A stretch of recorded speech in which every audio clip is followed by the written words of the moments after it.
guess they were out of Dino Thunder Yellows? Hello YouTube, and welcome back to Togo Too Much. Today I've got a brand new Lightning Collection figure to review. This is the Mighty Morphin Black Ranger Atom version. And let's get started. I'm sure you all know how a Lightning Collection unboxing goes, but I'm gonna unbox this anyways.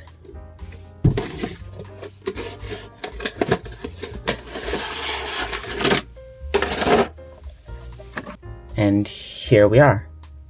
So for the box, this is what we've got: the Tom Whalen artwork, beautiful. This is the last wave of figures that will have it, as this is a wave 12 figure. And then for the figure, it comes with obviously the Ranger itself, a pretty good Atom head sculpt, 2 swappable hands, whatever that thing is, an effect piece, and all 3 versions of the Blade Blaster.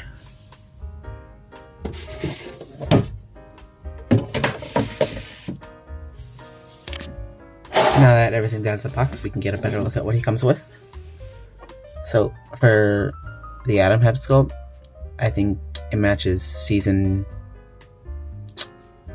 Is this season 2 or season 3 Atom? I don't know. It matches Atom pretty nicely. What you'd expect from a Lightning Collection head. This, I don't know what this is. I think it was a one-off from an episode. I don't even think this was Adam's. I think this was something Zach used. But yeah, this is what the effect piece is for. It pops right into here and it looks like he's shooting, I think that's water. I think that's supposed to be water.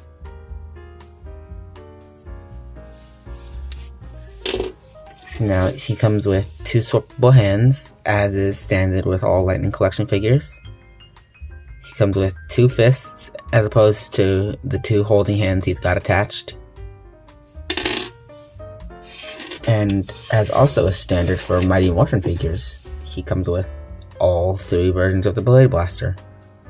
The Blaster version, the Blade version, and the holstered version, which can slot right into here on the figure.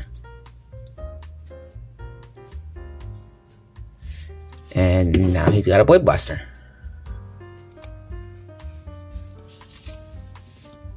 Now, coming back to the figure itself, he's got an updated, much more accurate head sculpt to the one that was previously used on the original Zach version of Mighty Morphin Black. He comes with 2 grippy hands, and you can see the Mastodon in his power coin is actually molded on. The paint on the Morpher is pretty good. He's obviously missing the black paint that the remastered figures will have.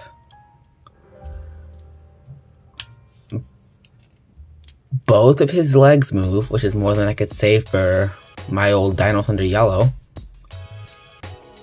The neck rotation is pretty okay. Arm joints are very stiff, but I'm sure that they'll loosen up with time.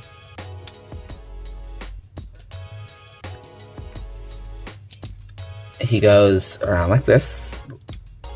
There isn't anything to paint on this figure that would go up into here, but there's what looks to be a little paint chip right there on the boot diamonds, but that seems to be the only mistake I can find on this guy.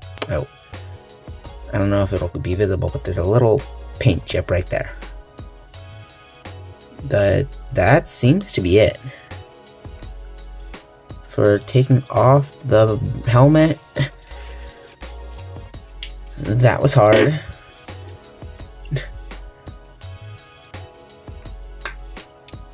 But he looks okay like this. I've never been able to get them to hold their helmets, but a lot of the product shots show them doing that, so we'll go ahead and try, I guess.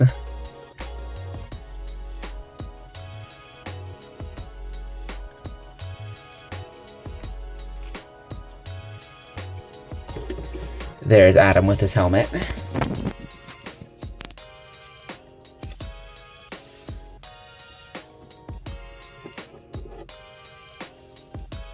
Looking very nice. Blade blaster and holster. Now we're taking the civilian head off. That comes off very easily. So, whereas this was a pain to get off, that is not. Let's see how easily this goes back on, because I don't really take the ranger heads off.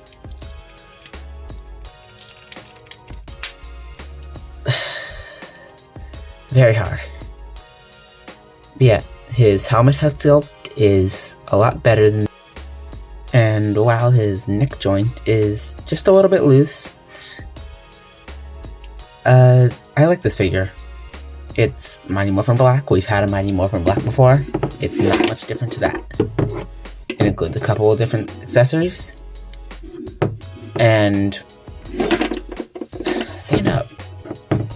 That's about it. It's Mighty Morphin Black. It's Mammoth Ranger.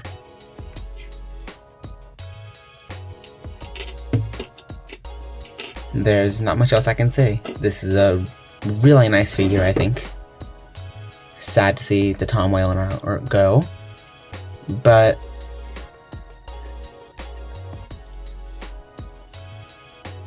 I'm happy with this figure. It feels very nice, like a Lightning Collection figure should. And yeah, that is it for this review. I will see you all next time with either Dino Charge Pink or Dino Charge Blue. Thank you so much for watching, and see ya.